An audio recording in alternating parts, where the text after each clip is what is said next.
భారత్లో సినిమా మతమైతే తారలు దేవతలు. అంతగా అభిమాన తారల్ని ఆరాధిస్తారు ఫ్యాన్స్. ఆ అభిమానం అనేది పలువురికి పలు రకాలుగా ఉంటుంది. కొందరు తమ అభిమాన నటీనటుల కోసం రక్తదానం సేవ చేస్తే, మరికొందరికి ఈ పిచ్చి పీక్ స్టేజ్కి వెళ్ళిపోయి గుళ్ళే కడుతున్నారు. అలాంటి పిచ్చి అభిమానం చూపించి వాళ్ళలో దేశంలో ముందు నిలిచేది తమిళులే.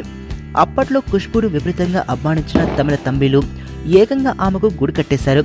ఆ తర్వాత బొద్దుగుమ్మలు నమిత హన్సక్ కూడా అదే పని చేశారు. తాజాగా ఓ యంగ్ భామకి కోలీవుడ్లో గుడి కట్టబోతున్నారట. ఆ బ్యూటీ ఎవరో కాదు, నేను శైలజ సినిమాతో తెలుగు పరిచయమైన కీర్తి సురేష్.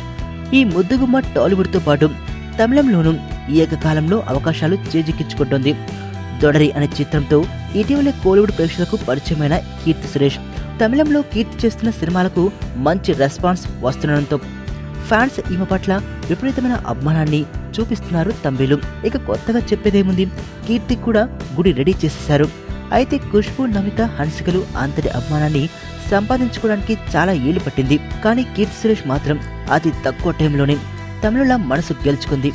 మరణం దేహానికే గాని ఆత్మకు కాదని భగవద్గీత చెప్తుంది.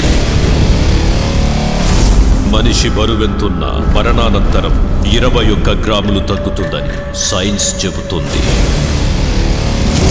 అంటే ఆ 21 గ్రామ్స్ బరువు